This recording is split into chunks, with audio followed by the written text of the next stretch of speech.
너희에게 평강이 있을지어다. 아멘. 지금 아멘 하신 분들은 지금 내가 누리고 있는 이 평강이 지켜지기를 바라고 계시거나, 아니면 내가 예수를 믿고 참 인생을 살아왔지만 오늘 하루, 지난 일주일 내 마음이 불안하고 불편해서 정말 예수님의 말씀이 내 삶에 이루어지기를 간절한 마음으로 아멘 하셨을 겁니다. 아멘 하신 모든 분들에게, 그 가족에게 이 주님의 축원이 말씀대로 이루어지기를 예수님 이름으로 기도합니다. 아멘. 현실은 참 아프고 어렵습니다. 이 사진은 생화학탄 공격을 받은 한 어머니와 딸이 그래도 사랑을 나누는 사진입니다. 실제 피부는 화학탄의 공격으로 타들어가고 있지만 어미는 자식을 놓칠 수 없고 딸은 기댈 데가 엄마밖에 없고, 이 사는 게 왜 이럴까? 하나님을 알지 못하는 한 철학자는 이렇게 얘기를 했습니다. 고통 그 자체는 문제가 아니다. 사람들은 보통 고통에 집중을 하지만 고통 그 자체보다는 문제는 왜 고통당하는가 하는 절규와도 같은 질문에 대해서 뭘 찾지 못하는 거예요? 답을 찾지를 못하는 거예요. 왜 내가 이렇게 힘들어해야 되는지에 대해서 이 세상은 답을 주질 않는 것입니다. 그냥 진화론은 이게 세상이야, 이렇게 막 싸우면서 어떻게든 이겨내고 살아남는 게 세상이야, 이렇게 가르치는 거예요. 하나님을 모르는, 아무리 많이 배워도 하나님을 모르면 이 고통 답을 찾지 못하는 것입니다. 그런데 저희가 말씀 속에서 성경은 명답을 주셨다. 그 답이 뭐라고요? 예수 그리스도다. 왜 예수인가? 그분은 이 고통의 문제를 행복한 삶으로 바꿔놓는 인식 전환뿐만 아니고 우리 삶을 그렇게 바꿔놓으신 분이기 때문에 그렇습니다. 우리가 교회를 다니고 믿음을 가지는 이유는 내 삶의 이 고통과 이 사회의 부조리와 악함을 해결할 수 없던 이 논리적 모순에서 성경은 그 답을 제시하고 있기 때문입니다. 그럼 우리가 이 문제를, 고통을 행복으로 바꿔나가는 과정에서 어떻게 예수님 이거를 바꿔나가셨는가? 중간 이 연결 과정을 제가 이해를 할 수 있어야 이 논리적으로 마음속에 이렇게 확정이 되지 않겠습니까? 그러려면 먼저 고통이 뭔지를 잠깐 생각을 해봤으면 좋겠습니다. 성경은 답을 주기 전에 이렇게 문제를 풀어나가는 과정에서 그 문제 자체를 해석을 해냅니다. 고통이 왜 있느냐? 답도 없이 그냥 이건 인생이야, 이렇게 무작정 아파하는 어쩔 수 없어, 이렇게 답을 하는 것이 아니라 고통은 뭐 때문이다? 죄 때문이다. 고통스러운 삶의 이유인 이 죄란 그럼 뭐냐? 내가 이렇게 아프고 우리 가족이 이렇게 고통하는 이유는 죄 때문이라는데 성경이 그럼 죄라는 게 뭐냐 도대체? 성경은 이 죄를 두 가지로 요약을 했습니다. 첫 번째는 나의 길을 사랑하는, 행하는 것이 죄다. 성경 예레미야라고 하는 책 3장 13절에 보면 이런 말씀이 있습니다. 중요한 성경절이어서 한번 같이 읽어보겠습니다. 시작. 오직 너는 너의 죄를 자복하라. 이는 내 하나님 여호와를 배반하고 내 길로 달려 내 목소리를 듣지 아니하였습니다. 죄를 해결을 하라고 성경이 제안하면서 죄가 여호와를 배반하고 어디로 간 거다? 너의 길을 죽으라고 달려요. 밤 11시, 12시까지 직장에서 1시, 2시까지 학원이나 독서실에서 젊은이나 어른이나 정신을 못 차려요. 자기 길을 달리는 것. 이걸 지난 어제 저녁, 그제 저녁에서는 저희가 말씀을 살필 때에 너의 길로 달린다라고 하는 이것을 자기 좋아하는 대로 사는 거다라고 다른 성경절이 설명하고 있다는 걸 제가 배웠습니다. 내 길을 달린다는 게 뭐냐? 내 하고 싶은 대로 하는 거예요. 세상은 그렇게 살라고 말하면서 그래서 그렇게 사는 사람, 이렇게 사는 사람이 충돌해서 생기는 고통은 어쩔 수 없다고 말을 하는 거예요. 근데 성경은 그게 고통인데 그 원인은 자기 길을 고집하기 때문이다. 그걸 굳은 마음이다. 이게 구체적으로 드러나면 이렇게 드러난다는 거예요. 성경에서는 죄라는 걸 설명하면서 첫 번째로 이게 믿지 않는 것이다. 믿지 않는 것. 요즘처럼 이렇게 불신이 팽배한 시대가 있을까요? 부모가 뭐라고 해도 자식이 믿지를 않고, 선생님이 뭐라고 해도 믿지를 않고, 이제는 판사가 판정을 내려도 불복하는 시대예요. 이상한 시대입니다. 사랑하는 사람이 사랑하는 사람에게 사랑한다고 말을 해도 뭐 진짜냐 이렇게 확인을 해달라고 하는 시대예요.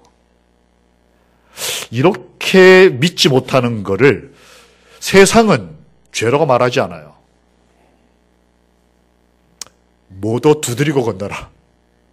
그렇게 가르쳐요. 그런데 성경에서는 믿지 않는 것은 죄라고 가르쳐요. 두 번째, 이 죄가 드러나는 행위. 두 번째는 법을 쉽게 생각하는 거예요. 교통법규 쉽게 여기고, 저 오늘 여기 그 좌회전에 들어오다가 죽을 뻔했습니다. 분명히 좌회전이고 제 앞에 좌회전 차 신호받고 한 대인가 두 대인가 진행을 했는데 그 앞 차선이 한 3차선쯤 되잖아요. 갑자기 차 한 대가 직진해서 확 지나가는 거예요. 저거하고 받치였으면 오늘 저녁에 예배 시간이 큰 시험에 들었겠다. 분명히 법은 붉은색인데 그냥 가는 거예요. 안 잡히면 그냥 사는 거예요. 놀랍게도 하나님의 법을 지키는 안식일 교인이 이단인 세상에 죄가 살아요. 하나님의 계명을 순수하게 믿고 지키는데 그게 이상한 세상이에요. 참 놀랍죠? 불법이 횡행하는 시대. 이게 죄의 구체적인 행동이다. 우리가 우리 삶을 살아갈 때 나는 준법 정신이 좀 투철한가? 작은 규칙도 잘 지키는 사람인가? 나는 사람을 잘 믿는가? 이거 굉장히 중요한. 교회는 나와 있어도 목사님 말씀 잘 안 믿고 교회 직원의 결정 이거 따르지 않고 이거 다 죄예요, 죄. 또 다른 어떤 모습. 의롭지 않은 거예요. 악하지 않은 거라기보다는 그러니까 우리는 보통 이렇게 생각해요. 세상은 죄 짓지 않으면 안 나쁜 사람이에요. 그러나 성경은 그렇게 말하지 않고 죄를 짓지 않은 사람을 의인이라고 말하지 않고 의롭지 않은 사람을 죄인이라고 불러요. 이게 굉장히 중요한 차이입니다. 아무것도 하고 있지 않다면 죄인이 아닐 수는 있어요. 그러나 의인은 아닌 거예요. 중요한 것은 우리가 이 땅을 살아가면서 죄가 나타날 때에 죄를 지어서 죄인도 죄인이지만 의를 따라서 살지 않는 것. 이렇게 하는 게 바른 길이야. 이게 맞아. 마음의 양심은 그렇게 얘기하고 있는데 그렇게 하지 않으면 그게 죄라는 거예요. 우리는 어떤 사람일까? 이런 죄의 구체적인 행동들 때문에 자기 길을 간다. 그래서 충돌이 생기고 고통하게 된다.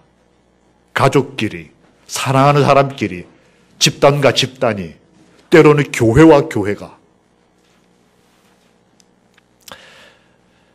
내 길을 사랑하는 것이 죄다. 그것 때문에 우리가 고통한다. 두 번째는 성경이 말하는 죄의 정의는 하나님과 분리됐기 때문이라는 거예요. 교회를 나온다고 하는 것보다 더 중요한 것은 내가 하나님과 하나인가 하는 문제에 대해서 자유롭게 예라고 대답할 수 있느냐는 거예요. 중요한 성경절이어서 같이 읽겠습니다. 시작.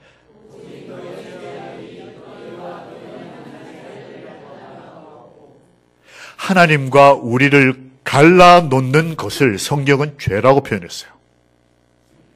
교회 왔을 때 뭔가 좀 어색하고 불편하고 교회 오는 것 자체가 부담스러운 것, 이거 다 뭐 때문이다? 하나님과 같이 있을 때 불편한 이거 죄 때문이다. 이것 때문에 지금 내가 아파하고 고통하는 것일 수도 있다는 거예요. 성경 그렇게 가르쳐요. 혹시 이 사진을 보신 적 있으십니까? 여기가 어디겠습니까? 여기는 소록도라고 하는 섬의 광장, 수탄장이라는 광장입니다. 이 수탄장이라는 얘기는 여의도 광장 하는 것처럼 이 광장, 넓은 공간의 이름입니다. 아시는 대로 소록도는 한센병, 그 문둥병 환자들의 중에 진성 환자, 전염된 환자들이 이렇게 수용된 시설 있는 좀 이렇게 외진 섬입니다. 이 병은 약만 먹으면 전염이 안 되기 때문에 음성 환자들은 꼭 저기 안 가도 우리 내륙에, 우리 한국 육지에 여러 캠프가 있어요. 이분들이 모여 사는. 전염은 안 되지만 좀 이렇게 그 결과로 흉한 모습을 많이 이렇게 가지고 있기 때문에 그분들끼리 사회적 편견도 있고 해서 모여 삽니다. 근데 진성 환자, 즉 이렇게 전염이 되는 아직 그 영향에 있는 사람들은 이리 가야 돼요.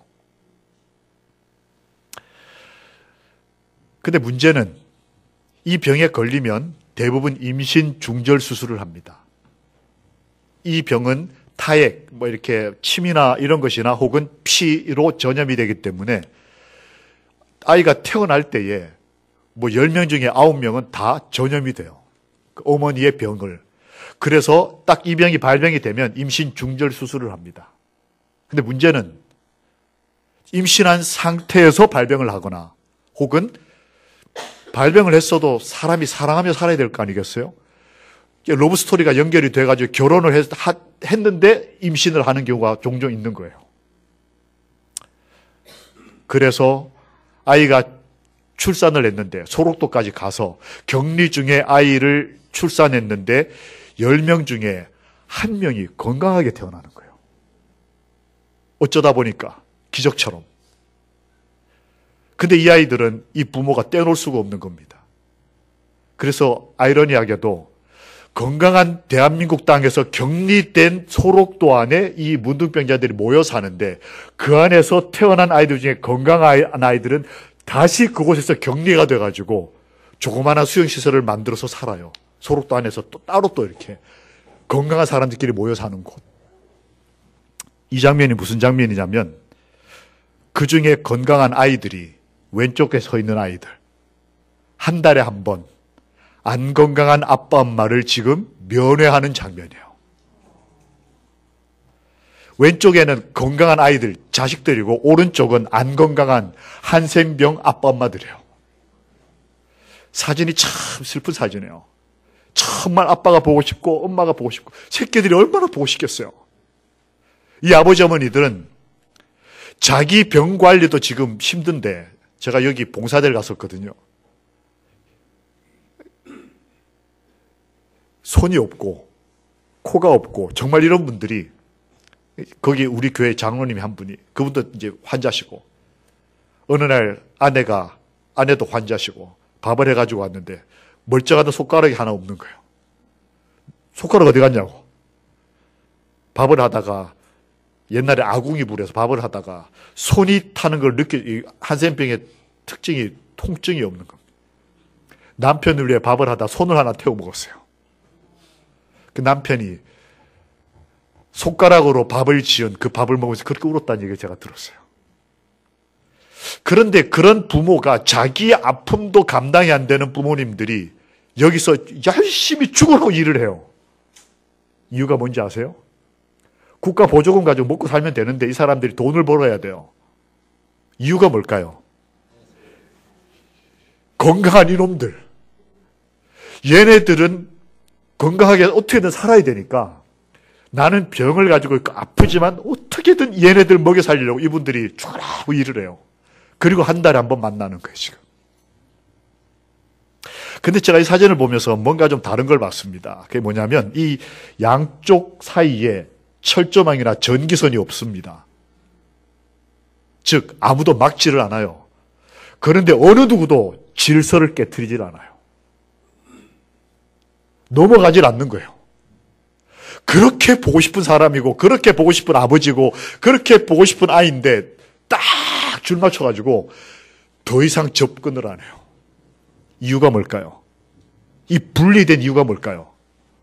넘어가면 내가 죽는다. 내가 아버지를 좋아하고 어머니를 사랑하지만 하나님 저한테 먹을 거 좀 주세요. 하나님 저 나중에 구원 좀 해주세요. 저 미래 저 복 많이 주셔서 행복한 삶 살게 해주세요. 돈도 많이 주시고 결혼도 잘하게 해주시고 좋은 직장 가게 이렇게 하는데 정작 하나님 앞에 딱 가면 적정 거리를 유지하는 거예요. 하나님 제가 교회까지 와줬잖아요. 여기까지. 더 이상 건들지 마세요. 이건 내 삶입니다. 아이들이 아버지가 주는 것으로 먹고 살고 아버지를 보고 싶다고 한 달에 한 번씩 안식일이 되면 교회 가가지고 하나님하고 부르지만 딱 거리를 두고 이런 걸 죄라고 부르는 거예요.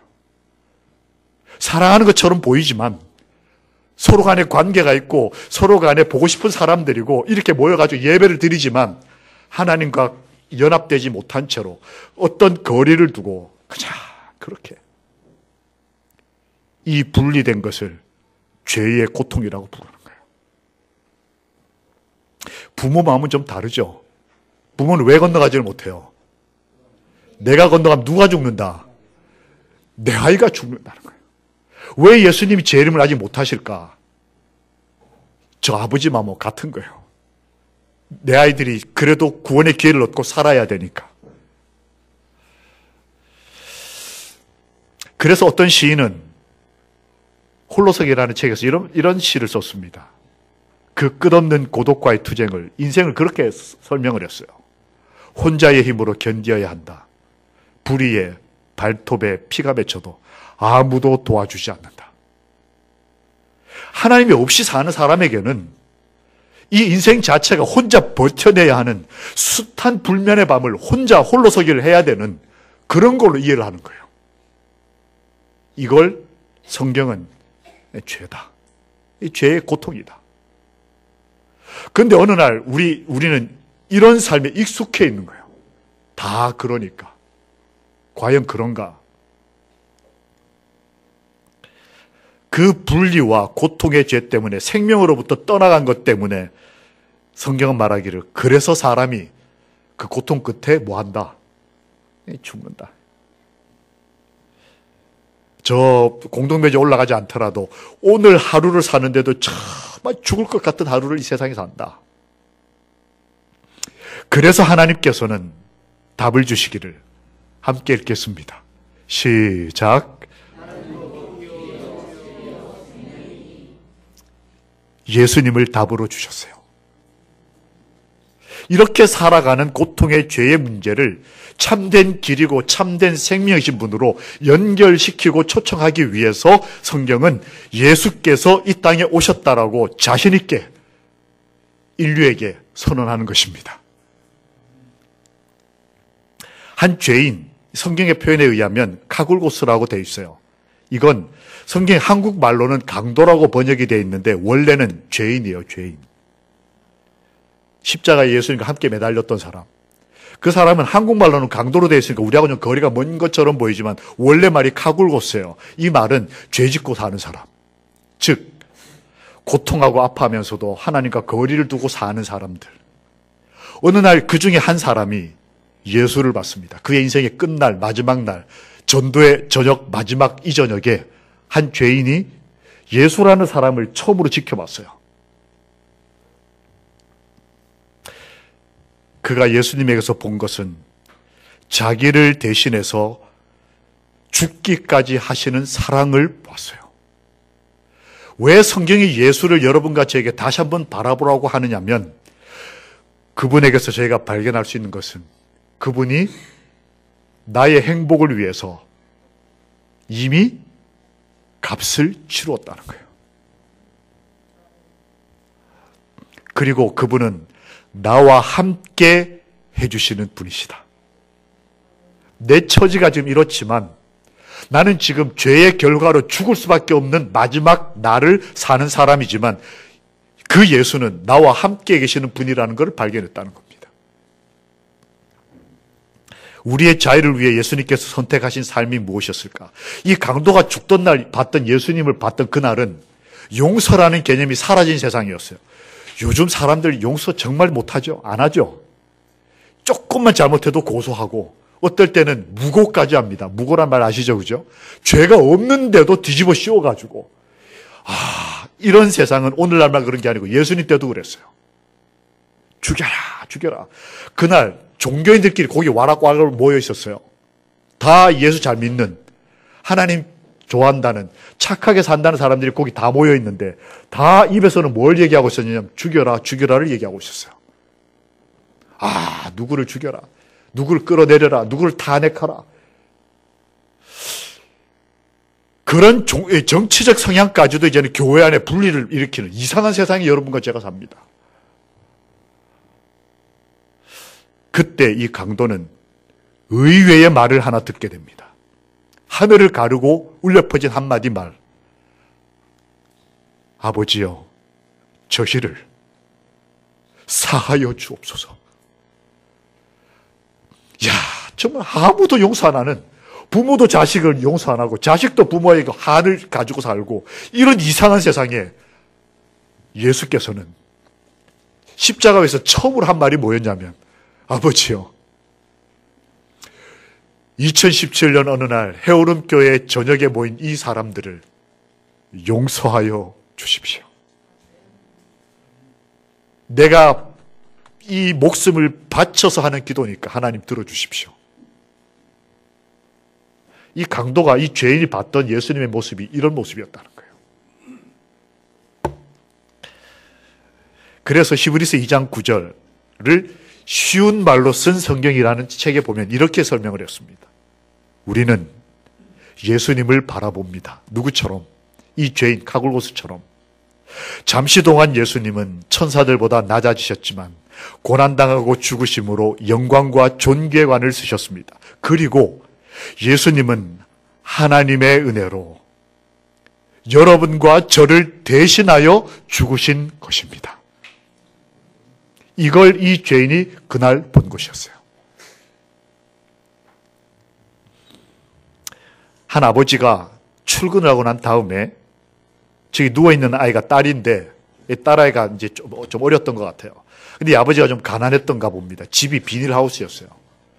비닐하우스에 살면서 이제 출근을 하고 아내는 부업으로 병아리들을 좀 이렇게 해가지고 이렇게 병아리들을 키워서 팔아가지고 이렇게 이제 부업을 하는. 겨울이 되니까 추우니까 이 병아리들 때문에 집 안에다가 이 하우스 안에다가 난로를 좀 피워놨나 봐요. 근데 이 딸아이가 놀다가 실수로 이 난로를 발로 찼어요.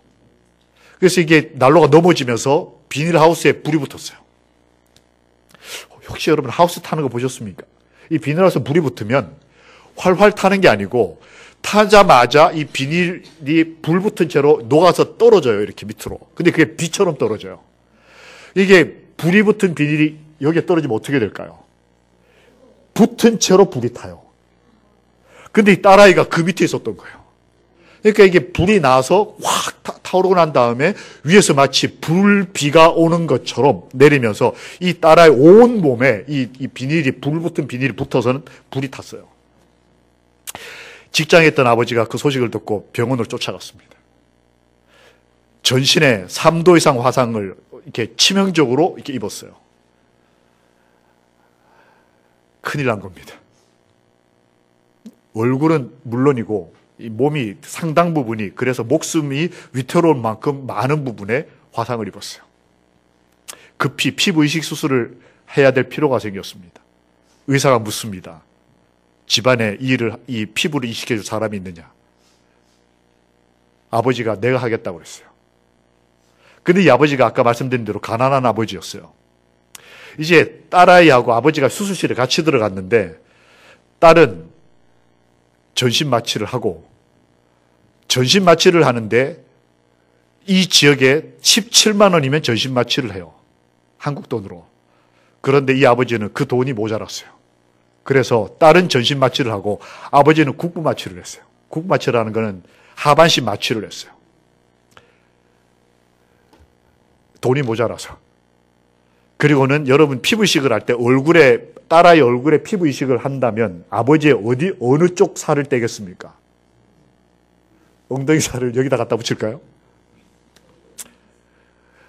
사람 살 중에서 가장 부드러운 데가 이 팔 안쪽 여기에 안쪽 면하고 허벅지 안쪽 면, 사타구니 안쪽 면이 제일 부드럽다 그래요.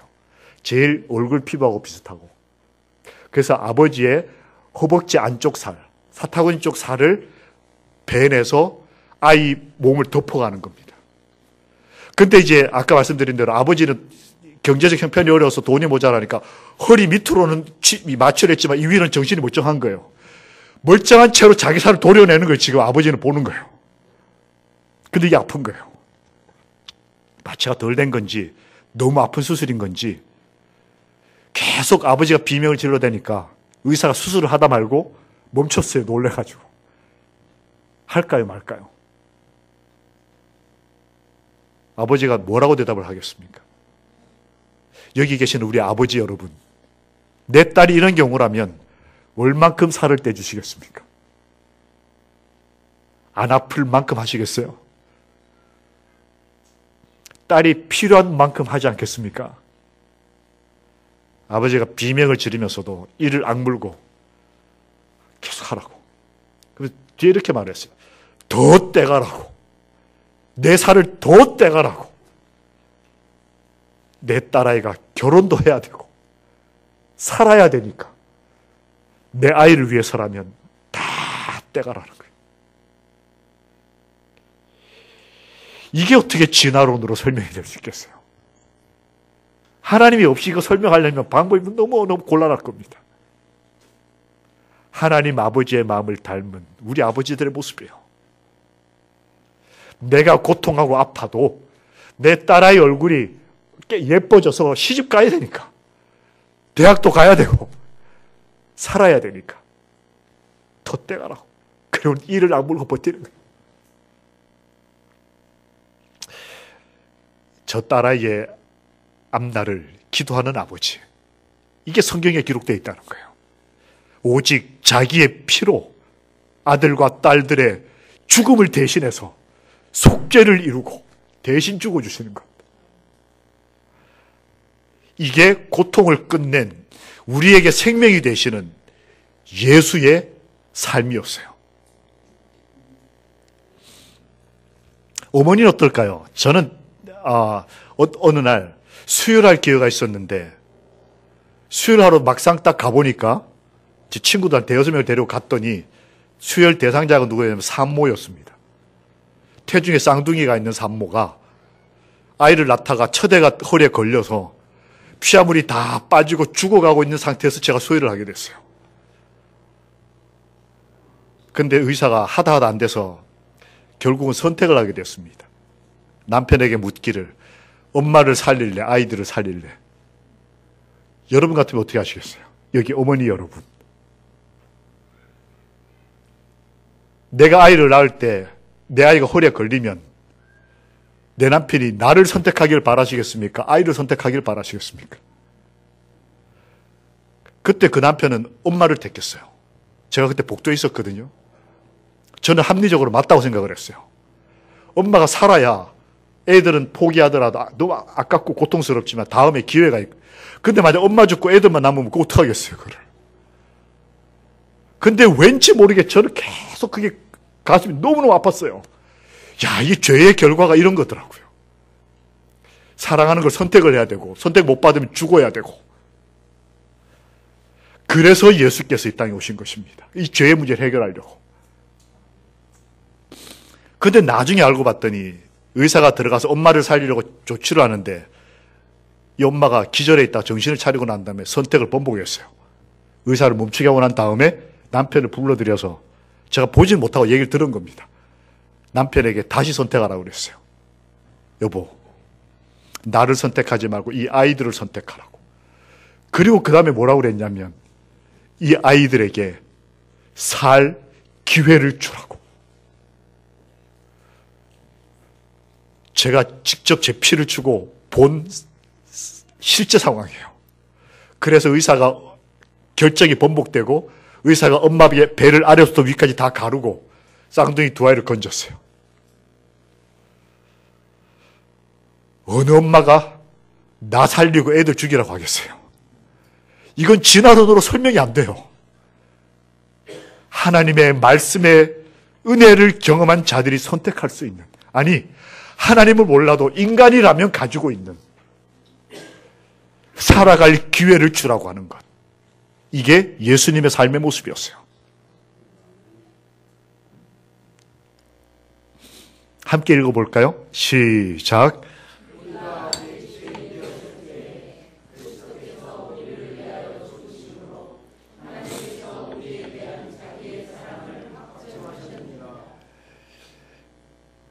아빠하고 쫓아다녀도 막 태어나는 아이가 어찌 엄마의 사랑을 알겠어요? 자식은 아무것도 모르는데도 우리가 아직 죄인 되었을 때 이게 사는 건 줄 알고 어디 가서 막국수 한 그릇 먹고 허허 즐겁다 이렇게 사는 저 같은 죄인에게 하나님은 대신 죽어주심으로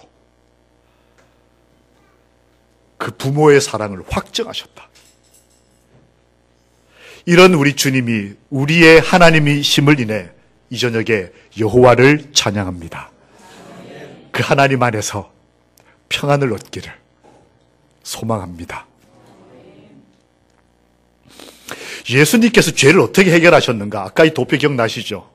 인간의 고통의 문제를 아니다, 너희는 이렇게 살 사람이 아니야, 너희는 행복한 사람이야 라고 하는 이 명제로 우리를 인도하시기 위해서 그분이 고통을 짊어지셨다는 거예요. 그 과정이 뭐였느냐? 바로 십자가였다는 거예요. 우리의 고통의 문제를 해결하기 위해서 예수님이 그 고통의 극한을 짊어지시고 십자가에서 우리를 행복한 길로 자유케 하셨다는 거예요. 예수를 믿는다는 것은 이런 놀라운 축복의 언약 속으로 들어간다는 걸 뜻하는 것입니다. 다시 한번 이 저녁에 예수님의 희생과 십자가 아래에서 행복의 길로 걸어 들어가시기를 주님의 이름으로 축원합니다. 아멘. 이 죄인이 봤던 그날 예수님의 모습의 또 다른 한 가지 모습은 그분이 우리와 함께 하시는 하나님이시다라는 것을 확인했다는 겁니다. 성경에 보면 이 강도에 대한 기록이 마태복음, 마가복음, 누가복음, 요한복음이 다 나옵니다. 그런데 그 다 나오는 네 책 가운데 똑같은 표현이 하나가 나와요. 그게 이거예요. 그날 제자들조차도 예수님을 다 떠났습니다. 내가 예수님하고 죽으러 갈게요 했던 사람조차도 예수님을 배신했어요. 그날 예수와 함께 있었다는 사람이 기록에 없는데 한 번도 예수님하고 함께 있었던, 교회 한 번도 나와본 적 없는 이 해오름교회 전도에 처음 나온 어떤 사람이 그날 예수와 함께 있었어요. 저는 이 표현을 보고 너무너무 하나님께 감사했습니다. 성경은 저 같은 목사의 삶을 주목해 보는 것이 아니라 한 죄인이, 한 그리스도인이 겸손하게 예수님과 함께 있을 때 그걸 주목해서 보고 성경 네 책에다가 다 기록을 해놨어요. 그날 내가 정말 외로웠거든. 나 좋아한다는 건 다 도망가고 다 날 죽이라고 하고 그러는 과정에 사람들이 볼 때는 죄인인, 죽어 마땅한 그 사람이 죽으러 가면서 그의 일생에서 단 한 번 예수와 함께 있었음을 예수님은 기억하셨어요. 참 예수님 참 좋은 분입니다. 그 와중에 실컷 죽을 만큼 맞고 피 흘리고 그 무거운 걸 짊어지고 사람들의 저주를 받으면서 가는 와중에 있으나 마나한 한 사람이 옆에 있다는 걸 예수님이 잊어버리지 않았어요. 너가 나와 함께 있었다. 우리 예수와 함께 단 하루만이라도 진실되게 살아가는 그리스도인이 되기를 예수님의 이름으로 기도합니다. 아멘. 하나님과 동행하는 하루. 내가 예수님을 도와드리든 그분이 내 인생을 도와주시든 하나님과 동행하는 하루. 참 중요합니다.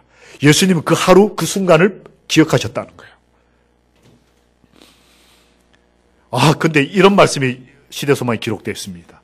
예수님도 사실은 내가 예수님하고 같이 있은 것처럼 보이지만 사실 전체적인 의미에서 봤을 때는 예수님께서 그와 함께 계셨던 거예요. 그걸 위해 오셨던 거예요.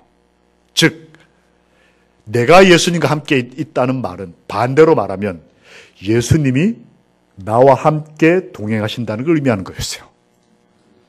여러분, 오늘 저녁에 교회 잘 오셨습니다. 내가 교회를 왔다고 생각하지만 사실은 예수님이 여러분과 저와 함께 있고 싶어서 이곳에 오신 겁니다. 그 은혜가 우리를 축복해 주셨습니다. 우리 아이들을, 여기 학생들, 우리 집사님 딸들인가요? 옆에 앉아있는 아이들?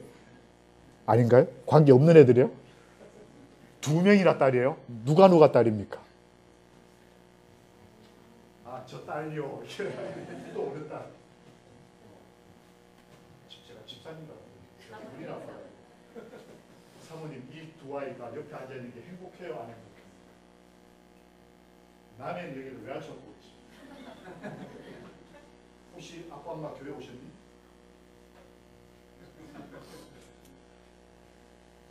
아빠 엄마가 없어도 혼자라도 교회를 온 저 친구에게도 우리 주님의 은혜가 함께 계시기를 주님의 이름으로 기도합니다. 그리고 딸들과 옆에 앉아있는 한 어머니에게 빨간색 안경테를 낀 예쁜 딸을 옆에 앉혀놓고 예배를 저렇게 드리는 아이가 장난도 안 치고 저렇게 말씀을 잘 들어요. 해오름교회 참 너무 고마운 교회입니다. 애나 어른이나 말씀 이렇게 잘 듣는 교회 복 받을지어다. 예수님이 이곳 함께 계신다는 것이 실제로는 내가 온 게 아니고 예수님이 우리와 함께 계시는. 왜 예수님이 우리와 함께 계실까? 왜 동행하실까? 그 목적을 성경은 이렇게 썼습니다. 중요한 성경절이니까 함께 읽겠습니다. 시작.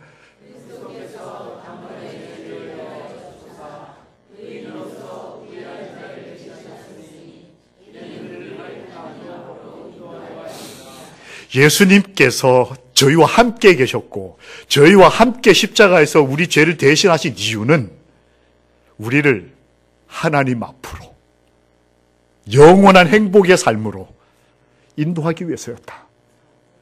그분의 이 소망이 꼭 반드시 여러분과 저와 저희의 가족들의 삶에서 이루어지기를 살아계신 예수님의 이름으로 축원합니다. 아멘. 그래서 이 강도는, 이 죄인은 그걸 보고 이분이 우리를 용서하시는 분이구나. 이분이 나와 함께 오늘 하루 종일 계셨던 분이구나. 그걸 발견하고 난 다음에 그의 일생일대의 기도, 처음이자 마지막 기도를 했어요. 그게 이 기도입니다.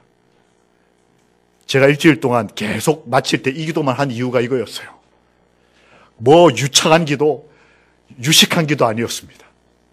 짧지만 진실된 단 한 번의 기도를 드렸습니다. 예수여, 나를 기억하소서.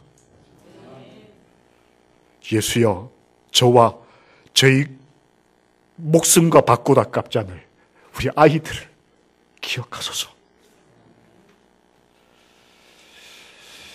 그때 예수님이 즉시 단 한 번의 기도를 드린 죄인의 기도를 들으시고 이렇게 응답을 하셨어요. 너가 나와 함께 낙원에 있으리라. 저는 여기에서 두 가지 중요한 한 은혜를 받습니다. 첫 번째는 나와 함께였어요. 이 죄인이 어떻게 행동하니까? 예수와 함께 행동하니까 예수님이 바로 답을 뭐라고 주시는 거예요?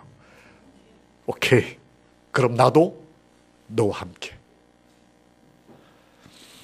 그 다음에 낙원이라는 말을 우리가 어떻게 이해하면 좋을까요? 너는 원래 행복했던 사람이야. 행복해야 될 사람이야. 너희 가족들도 행복했으면 좋겠어. 그러니까 나도 너와 함께 있어서 너를 행복한 곳으로 있도록 하겠다는 것이 주님의 약속이었어요. 낙원은 잘 먹고 잘 사는 땅이 아니라, 그럼 이 땅에서 잘 먹고 잘 살 수 있으니까 행복한 땅이에요. 우리 아이들이, 우리의 부모님이 아픈 내 아내가, 아픈 내 남편이 행복을 회복하는 땅. 너가 나와 함께 행복한 땅에 있을 것이라는 이 언약이 여러분과 저희의 언약이 되기를 주의 이름으로 축원합니다. 혹시 이 병을 아십니까? 수포성 표피박리증. 저도 이거 사실은 처음 들어보는 병이었어요.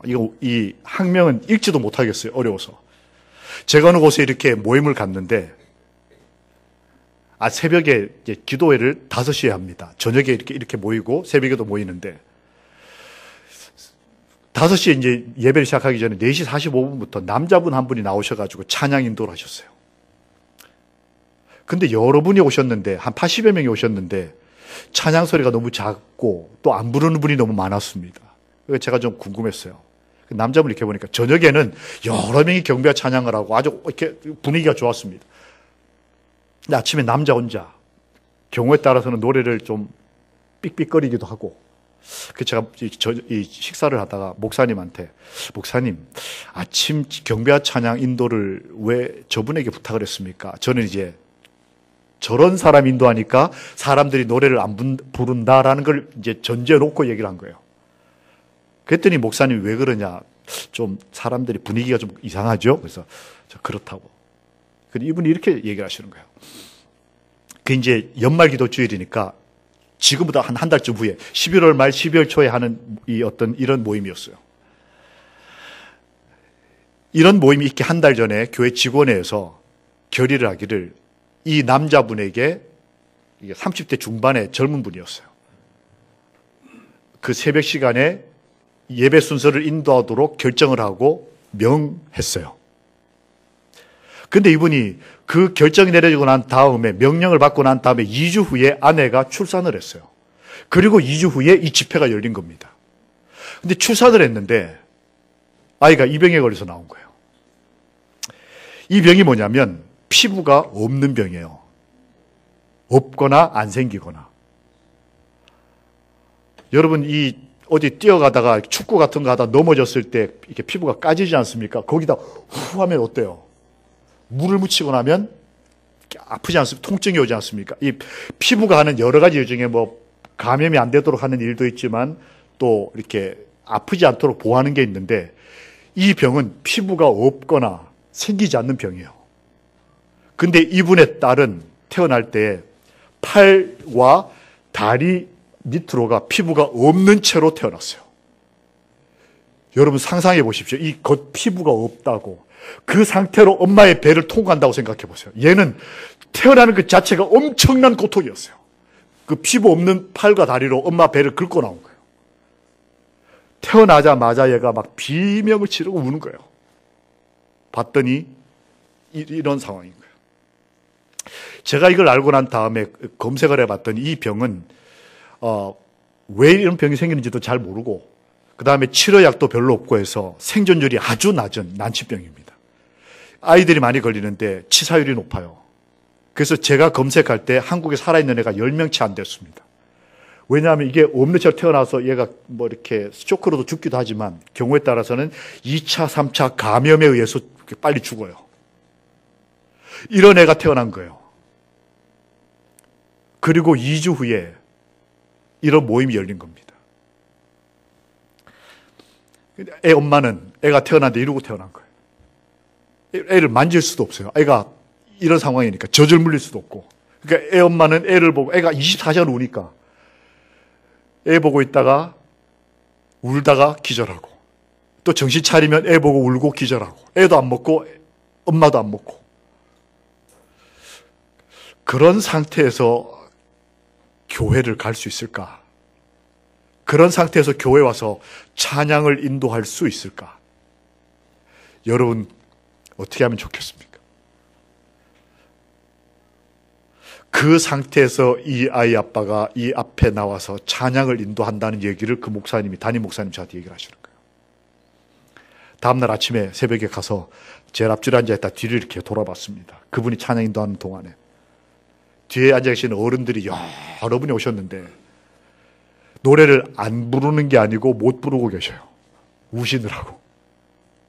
아이를 낳아봤으니까 지금 저 아비의 심정이 어떤지를, 아내가 지금 기절하고 혼절하고 애가 지금 저러고 있다는 것을 알고 있는 그 남편 아버지가 지금 여기서 얼마나 간절한 마음으로, 기도하는 마음으로 이곳에 서 있는지를 부모된 분들은 다 아는 거예요, 그걸. 그러니까 이 아버지가 나와서 찬미를 부르면 그 찬미 가사 하나하나가 이 보통 찬미가가 아닌 거예요. 다 이분은 자기 감정을 절제하고 찬양을 하는데 앞에 계신 분들 한 모두 눈물 흘리고, 제가 설교도 하기 전에 사람들이 다 저 간절한 믿음을 보고, 이 아버지가 무슨 마음으로 거기 있겠어요? 내 딸, 하나님 뭐 해달라? 뭐 고쳐주세요. 이건 너무 사치스럽고 살려만 주세요. 우리가 부모로 돼서 어떨 때 그럴 때 있지 않습니까? 우리 아이 제발 걷게만 해주세요. 뭐 이런 비참한 기도 드릴 때 있잖아요. 뭐 결혼 잘하게 해서 좋은 대학 가, 이건 사치스러운 기도고, 정말 극단적인 상황에 몰리면 살려만 주세요. 걷게만 해주세요. 그런 마음으로 이 아비가, 그 제가 다음날 보니까 새벽에 일찍 와가지고 혼자 조용히 하나님 앞에 무릎 꿇고 혼자 할 거 다 울고 불고 다 하고 난 다음에 혼자 서서 하나님 앞에 믿음을 가지고 찬양을 인도하는 겁니다. 끝나고 나니까 그분 나갈 때 교인들이 다 와서 어깨를 두드려주고, 어른들이 와서 그래 하나님이 살아계시니까 도와줄 거야. 저는 일주일이 끝나고 난 다음에 떠났습니다. 저도 이제 간절한 마음이 있고, 얼마 후에 지난 여름에, 올해 여름에 제가 어느 곳에 가서 이제 어느 모임을 가지고 있다가 끝나고 제 숙소로 돌아가는 길에 사람이 이렇게 수백 명 왔다 갔다 하는 중에 이 아이 아빠를 만났어요. 그래서 제가 사진을 찍었습니다. 너무 반가워가지고. 이 사진입니다. 개인 프라이버시가 있어서 제가 사진을 좀 만졌습니다. 그래서 얼굴이 드러나지 않도록 이렇게 색깔을 좀 진하게 해서 이건 좀 양해해 주시고, 예쁜 여자애가 하나 이렇게 안고 있길래 제가 첫 마디가 인사도 안 하고 살았냐 그랬어요. 참 어이없는 목사죠. 그런데 이분이 대답하래요. 목사님, 하나님은 살아계십니다. 그 다음 말이 뭐였냐면, 제 아이가 지금 살아있습니다. 얘가 걔예요. 그렇게 태어나네. 근데 이 아이가 몇 년이 지나고 난 다음에 살아가지고 이 아이 아빠가 이 아이를 안고 있으면서 딱 한마디를 했어요. 하나님은 살아계십니다. 제 아이가 지금 살아있습니다. 팔은 다 나왔고 발은 아직 흉터가 좀 남았더라고요. 그래서 제가 발을 또 시커멓게 이렇게 올려놨어요. 계집아이니까. 근데 그것도 곧 나을 건가 봐요. 저는 이 아이 아빠가 이 아이를 안고 제 앞에서 행복해하는 모습을 잊을 수가 없어요. 자기가 행복하다고 말 안 해도 보여요. 내 아이를 살려주신 하나님에 대한 그 진실된 감사가 보이더라고요. 이게 행복이구나. 나와 내 가족이 구원을 얻는 것이 이런 것을 의미하는 거예요. 이 아이 아빠가 이 딸아이가 초등학교를 가고 대학을 가고 결혼을 하는 걸 볼 때 얼마나 하나님께 감사할까. 그러나 더 나아가서 이 아이가 구원을 얻어 영원한 행복의 아픔이 없는 땅에 가서 행복하게 사는 모습을, 함께 행복하게 사는 것을 경험하게 될 때 이 가족이 누리게 될 그 놀라운 은혜와 행복은 하나님이 여러분과 저에게도 주고 싶은 것입니다.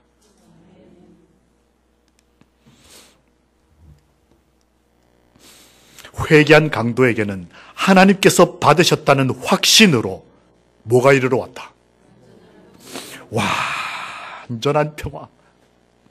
너희에게 평강이 있을지어다라고 제가 주의 말씀을 증언했을 때 여러분이 아멘했던 그 아멘이 실제로 나와 내 가족에게 이루어지려면 확신이 필요해요. 신이 뭐냐? 아까 불신의 반대말이에요. 확신. 예수 그리스도를 확실히 믿고 하나님이 주시는 완전한 평화 가운데 이 안식일을 행복하게 맞이하게 되기를 주의 이름으로 축원합니다. 우리 오늘 한 번 더 결심을 해보겠습니다. 우리가 한 그리스도인으로서 30년, 40년을 예수를 믿었다 할지라도, 아니 이제 침례를 받는다 할지라도 성경은 말씀하십니다. 이 가을에 우리의 삶의 열매가, 행복한 열매가 맺히길 바라면서 명하십니다. 우리의 삶을, 죄를 끊어내고 주 예수를 믿으라. 그리하면 너와 너의 집이 구원을 얻으리라. 우리 이 말씀을 예수를 믿는 마음으로 믿읍시다. 아멘. 여호와께서 복을 명령하셨나니 곧 영생이로다. 우리 하나님께서 이 땅을 살아가는 동안에도 우리에게 복을 주시고, 더 나아가 우리와 우리의 가족들을 우리가 예수를 믿고 그와 함께 살아갈 때에 영원한 행복한 삶으로 인도해 주시기를 살아계신 예수님의 이름으로 축원합니다. 아멘. 함께 읽겠습니다. 시작. 이스라엘이여 너희는 행복자로다.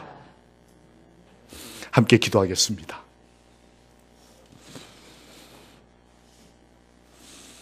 살아계신 하나님, 아버지, 저희와 저희 가족을 기억하여 주시옵소서. 예수, 참 좋으신 예수님의 이름으로 믿고 기도합니다. 아멘.